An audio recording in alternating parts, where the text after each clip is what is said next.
going to go live. All right. We're live on social media. So I'm doing this with one screen. So bear with me. And then let's go let these guys in right here. Let me do a little rhapsody. All right. Here we go. Here we go. Listen. We can hear you. Can you hear the song? I can't hear the song. You can't hear the song? Yeah. All right. Hold on. You want me to start singing? Oh, Susan can sing Bohemian Rhapsody. She likes to rap. Right. She's one of those people at the bar that'll sing for you. All right. Okay. Here's hold on one sec. Let's see, computer audio share. All right. Here we go. I'm gonna get this. I'm gonna get this without my board. I'm gonna get it. How about? Let's go! All right, what's going on, everybody? Welcome to did you guys hear that at all? A little bit? Yeah, we heard it. Okay, cool. A little bit. All right, what's up, Bill? I'm going to bring you into this because I heard something about last month. So I'm going to bring you into this, but without further ado. It's probably true. Yeah, all right. All right. Welcome, everybody, to the MLO Live Show. Super excited to be here with my dear friend, Susan Egan, who is crushing it. They have found a way to, let me just remove this here. They have found a way to build a business in a 5-mile radius. Come on. Who's doing that? Everybody's trying to go different states and this and that and all that kind of stuff. Let me just get you spotlighted here. I'm gonna spotlight you because you got an interview today, I heard. So well, you're looking good. Get ready for that 9:30. So, Susan, so nice to have you here, my friend. How are you? You doing okay? I'm doing well, thank you. Excellent. So I'm coming to you live from Colorado today. I'm in my house here. We have it listed, so we're selling my house in Colorado. So my wife and I are doing some cleanup and hanging out with my son, which I'm super excited about. So Susan, we've been hanging out. We met, but I didn't know you. So when we met, it was kind of like, okay, I didn't know it was in a bar. So we'll just put it that way. And so maybe we met fun Susan that day. Maybe after a couple iced teas or something, I don't know. It was pretty hot that day, so we'll remove that. But no, you're from Freedom Club, actually, Scott. Way back in the day, Susan was in Freedom Club. That's right. Cool. Hopefully, you're going to be there on the 8th with Jamie Miller and I, and you and Bill. So we're planning on it. Yeah, good. All right. So hey, go ahead and introduce yourself. Share with us who you are, where you're at, and then we'll get started. Okay, well, hi, everybody. I'm Susan Egan.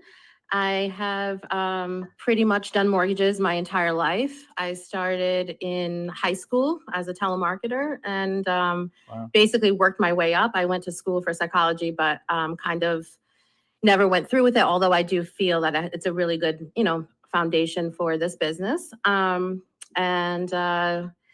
I owned a mortgage company in 2007 and 8 and ended up closing it, as you can imagine why. Moved to Florida. And when I moved to Florida, I felt a little bit like a loser, having to close my company and, lose my house and all those things that happened to many of us that were in the business at the time. And so when I came to Florida, it was like my outlet, and I didn't tell anyone what I did. And I stood in my house and did mortgages and back home. And then we moved, I met Bill, and we moved to a wonderful community. I told Bill, this job I have, we can make a lot of money at it. And it's a really great opportunity. My husband was an ICU nurse. So he thought it was great that we had such great income potential. When we moved into our community that we live in now, it was a brand new community. We were probably around 150th family moving in. And the community is growing to about 19,500 front doors. So when we moved in, it was very, very small. And people would get together here. That was the whole premise of our town, was front porches and, kind of getting back to the basics of what life used to be like. And so I was inspired by the neighborhood to create something that didn't exist. And everybody was on Facebook, like neighbors kind of Facebook, like little groups and stuff that were created for the community. But I thought what a good idea it would be to maybe create one for the entrepreneurs of the community. So I created a Facebook group with my town entrepreneurs on it. I wanted to make it entrepreneurs versus self-employed people because I worked for a mortgage company, and so I wasn't technically self-employed. So we got together, and basically every month, sometimes 2 times a month, I would have a meeting, and I would invite everybody that was in the community that was in the group to come to the meetings. I would host the meetings. I would pay for the food. I would speak every month. I would have a different topic that I would talk about for business people, and just kind of facilitated the whole thing. We did this for several months, and then basically what happened was COVID hit, and the interest rates dropped. And at that time, it was my turn. And so, they talk about luck being, opportunity meeting preparation. And that's exactly what that was an instance of. And so my neighbors were kind enough to give me a shot at refinancing some of their houses. And so, we got on a roll, and we, got some mortgages done refinancing our neighbors. As it continued, because I was such a forceful figure in our community with the self-employed people, even the developer, like he reached out to me, and his team, I should say, and they created basically another group similar to mine. And they said, we don't want to step on your toes. We just want to make it different, blah, blah, blah, blah. And they always invited me to VIP events. And so there's multiple groups like this right now.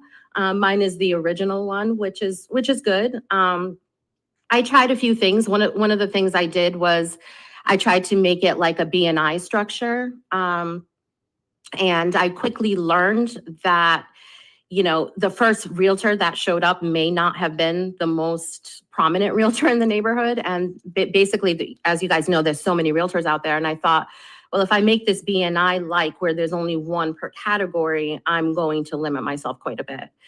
And also for the better good of the neighborhood, I felt like, other people moving in might want a say at what they're due. So I removed that aspect of the one per community. So the point is that you have to be in tune to your community and what the needs of your community are to adapt and change. And so we changed that.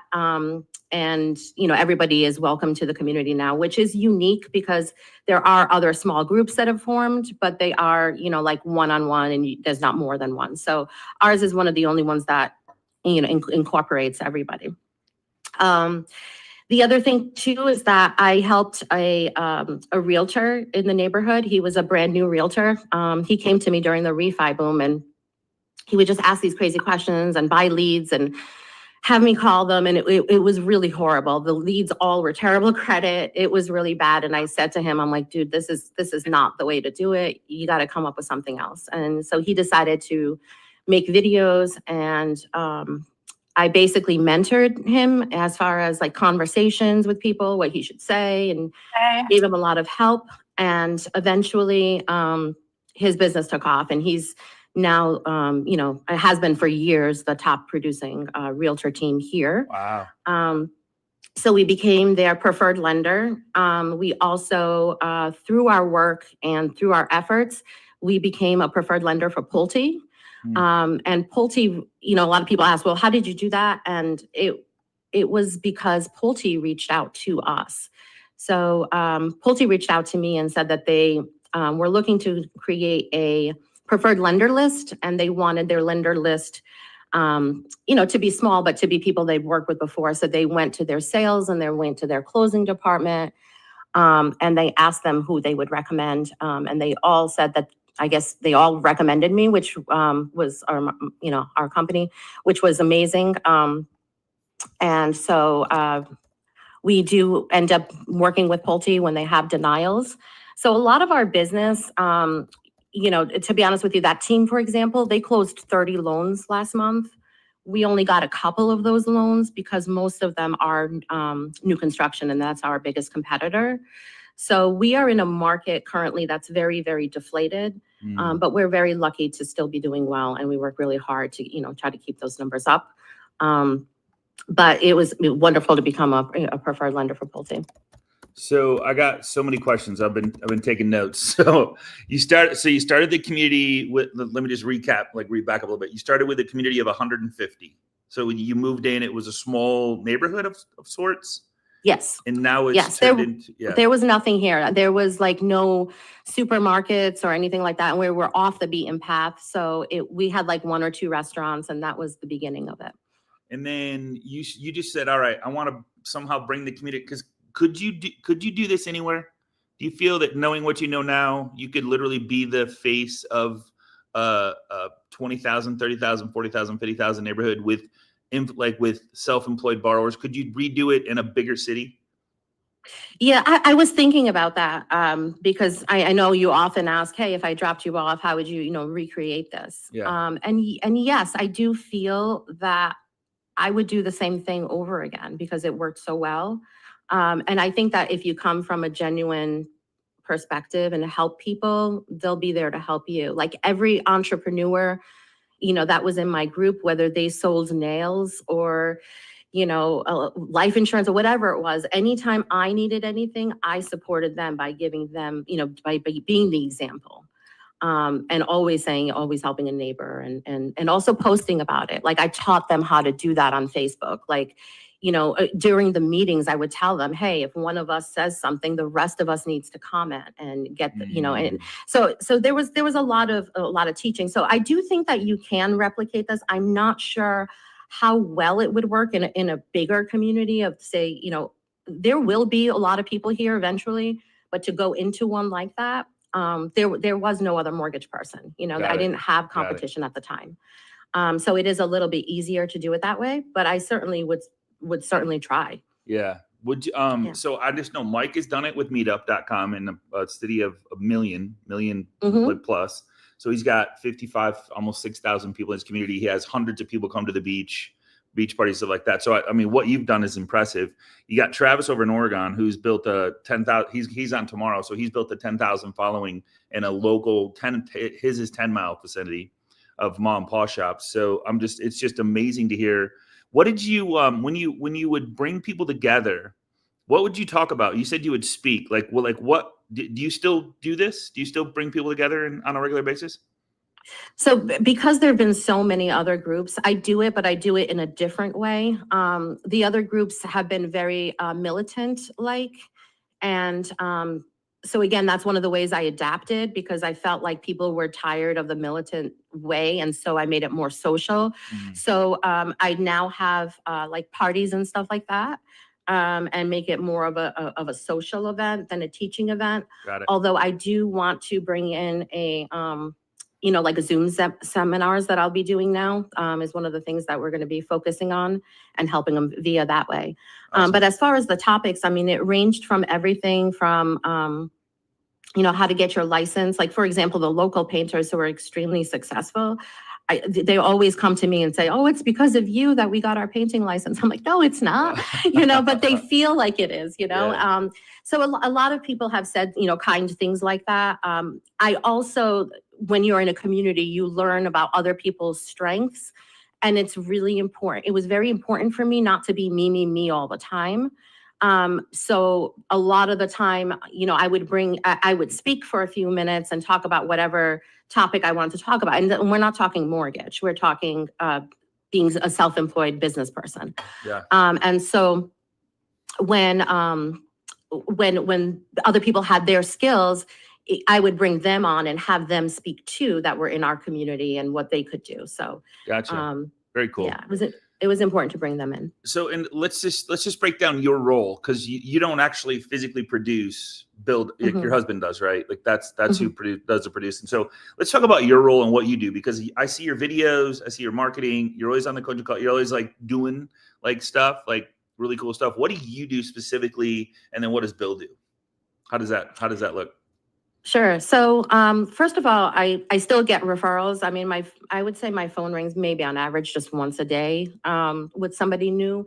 I always take those calls because I never want anyone to feel passed off. So I do talk to them. I get them excited. I tell them about my team. My team consists of, Bill, my husband, loan officer, and then I introduce Susan, make a joke about how we both have the same name. And she is basically a former underwriter. and she pre-underwrites all of our files. So we have an extremely strong team. Although just to be clear, she's only, we were successful prior to adding her. We added her because we wanted to grow, and she's just absolutely amazing. So basically, what I do is CEO, I call myself the Chief Experience Officer. So like, I want everyone to have a great experience. So I'm all about that. My day consists of trying to make everything better for everybody. I'm doubling down on the community, on giving. And so it's funny because you had somebody else on here the other day that talked about giving multiple gifts rather than one big gift. And that's literally what I was developing at the time, or I've been developing for the last month or so. And so I just haven't found the right gifts at right points. So I'm probably taking a little bit too much time trying to figure out the right things. We also make it an experience when people come into Babcock.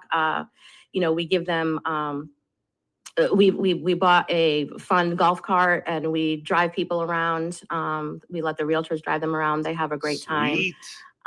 So we have to be relevant in the neighborhood. And make sure that people see us because we don't have brick and mortar. So as far as Bill does all the origination aspect of it, locking loans in, selling them. He really takes everything over. I don't really talk to the clients much after. I do check in on them here and there. Some of them, will just naturally call me and ask me questions, and I'll always talk to them. But my job is more about the experience, about growing the team, about becoming more of a preferred lender for other companies as well. So we also, in our neighborhood, there's a monopoly in a sense of real estate agents. You can't open up a real estate office unless you're NV Real Estate here. Wow. Okay. And so they have it for 10 years. And this year we became the preferred lender for them as well. Woo! So yeah, so Yay, that's made awesome. our business cool. grow a little bit. Do you think? And they're awesome. Yeah. They invite us in, we speak, and I feel very well respected and admired in the community, which I couldn't say before. Like, even when I owned a company or even when I lived somewhere else, it was different. But now people say things like you walk on water. Like, and I'm not saying I do, but we work really hard and we're very, very good at what we do. And we are very good at turning denials into loans. Love and it. so that's really been able to propel us because the real estate agents have seen it, the proof's in the pudding. Yeah, talk about congratulations, by the way, on that. That's so it's a 10-year. So they gave the community to that real estate company for 10 years, and then after that, it's an open forum. Yes, and they're opening their second office as well right now. Okay. And we are, like we have the keys. They're very kind to us. Very cool. Very and cool. we'll be in the second office as well. Love it. Talk to us about this underwriter. Like, so is it your personal, like, she's not actually an underwriter for the company. She's just an underwriter as what she did, right? Or is she an underwriter for the company? Right. So, as it is in this neighborhood, everybody's connected. So, the house we moved into at first, across the street, my neighbor, her mother was Susan. That's how I met her. And she was an underwriter, and she was an awesome underwriter. She was like one of those underwriters that, she would just try to make things happen. And I never really had close relationships with my underwriters. At the time I was working for a lender, so I did have designated underwriters that we used for conventional loans. But they were so tough. And so sometimes I would call her and pick her brain about how to structure something. And then we always had this dream of working together and how awesome it would be.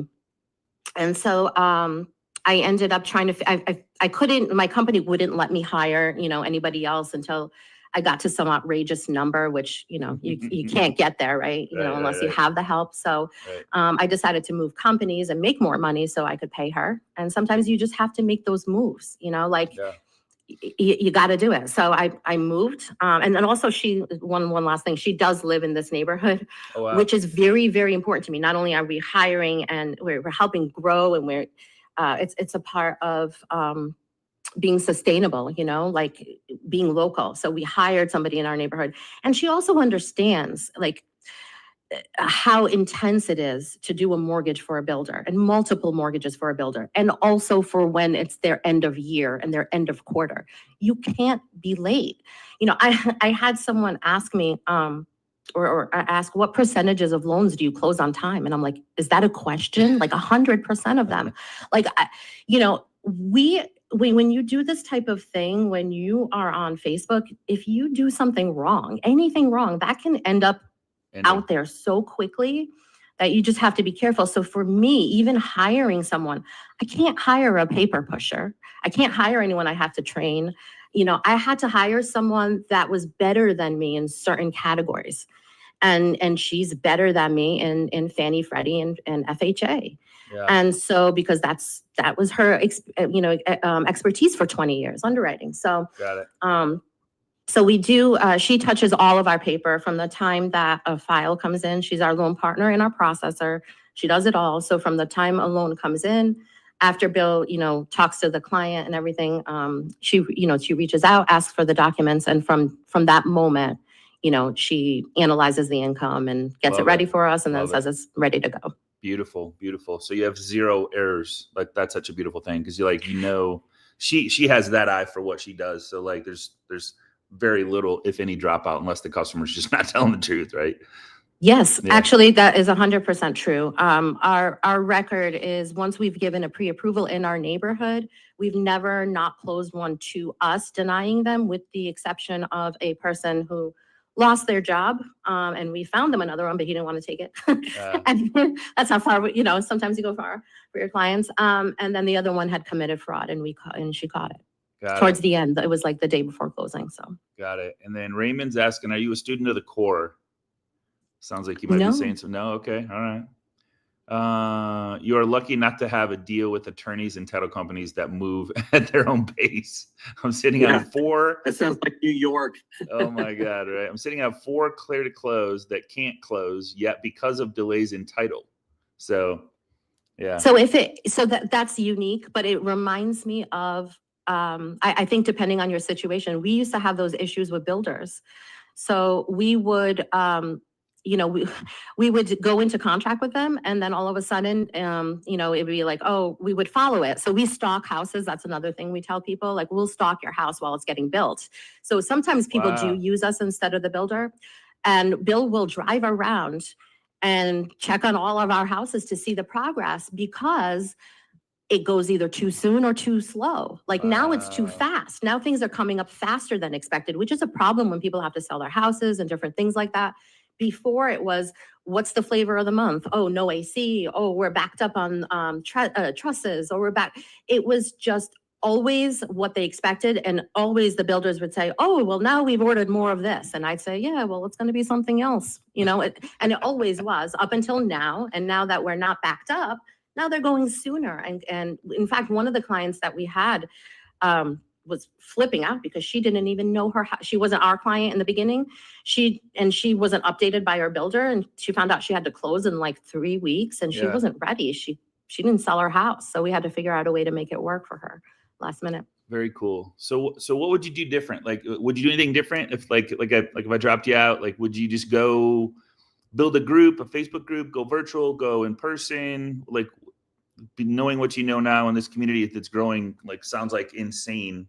And you've talked about like getting a bigger cup and going a little bit bigger. Is that your next move? Like, what's your next move? What would you do different? Well, I have a couple of moves. One, I'm diving even more deep into my community, while also finding a secondary area. I haven't found that secondary area, but it's going to be based on where values haven't dropped. So that's unfortunately, I might run into a problem with refinances, because our community has dropped a lot in value.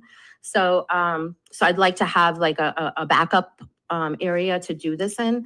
But I will tell you that the things that we did were so strong that, despite not doing the right things, such as maybe making all the calls or having a CRM. I mean, we were digitally challenged. You have to understand, we did this all authentically old school stone and paper style.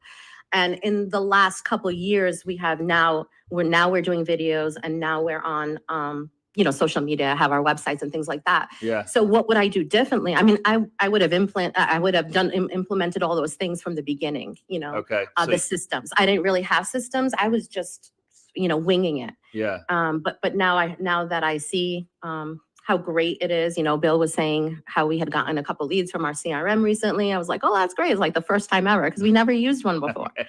So it sounds antiquated, but it just goes to show how important those original skills are of being authentic and really doing good by people, and also being the face. Like I had to be the face a lot of the community, and so that really.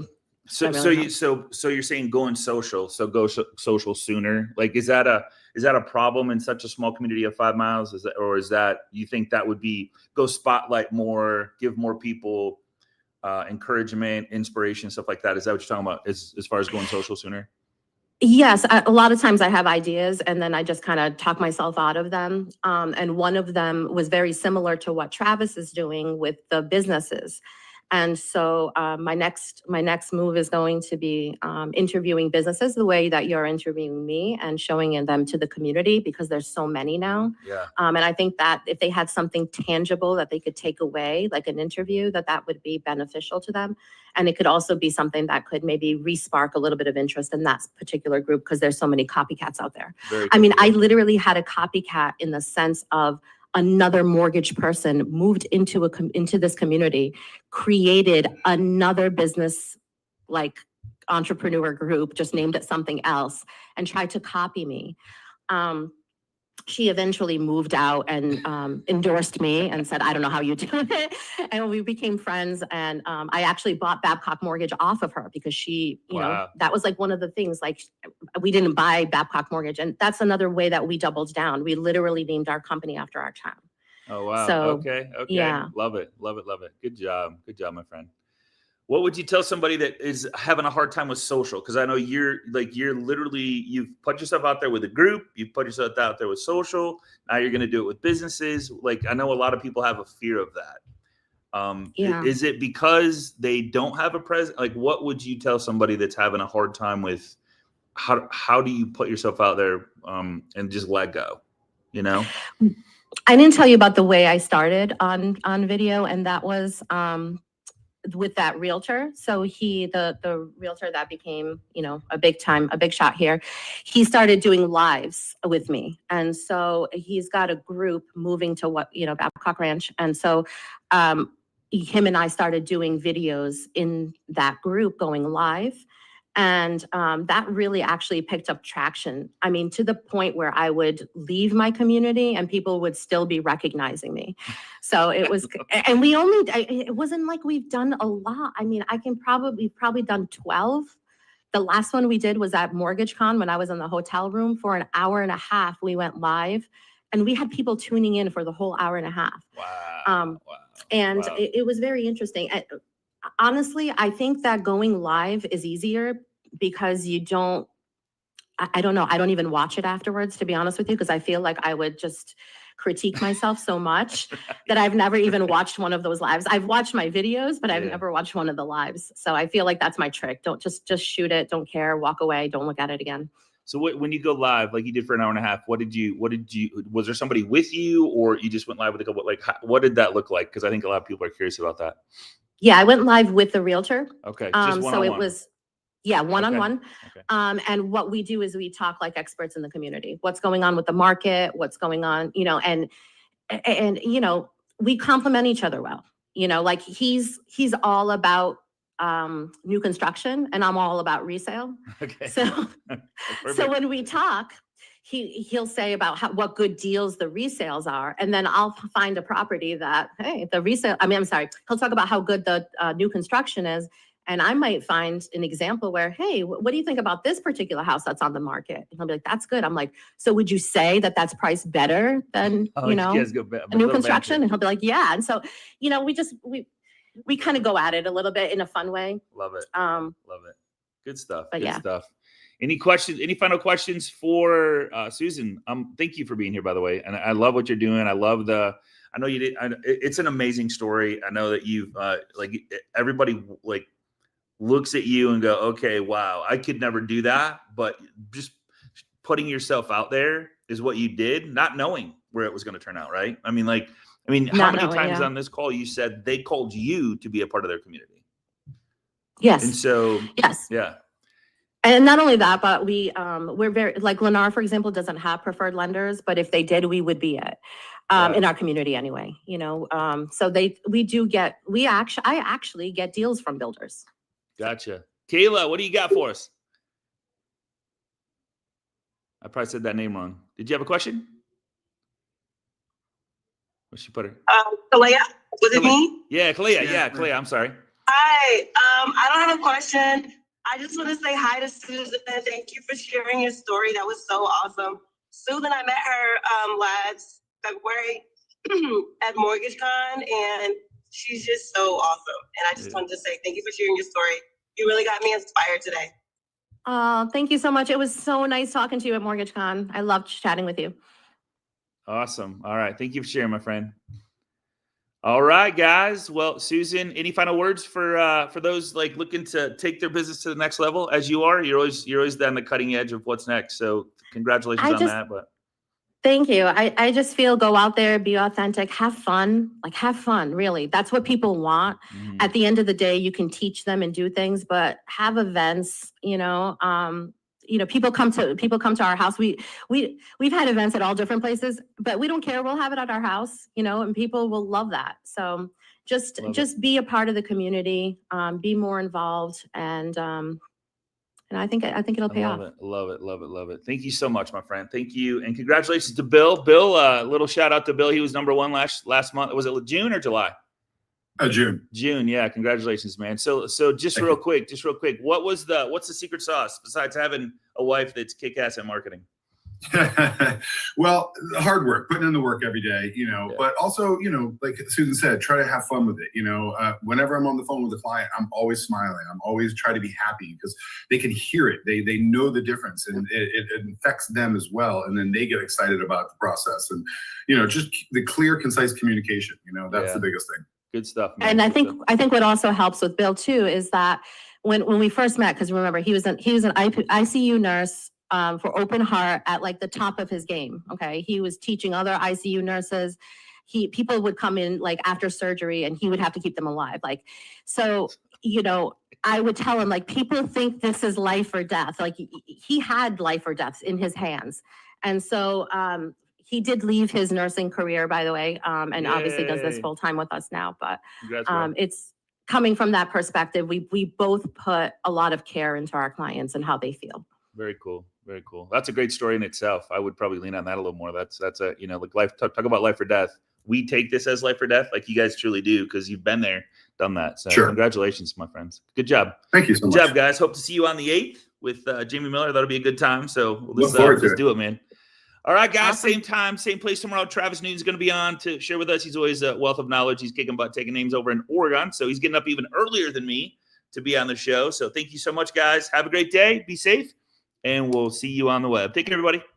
Bye-bye. Great job, guys.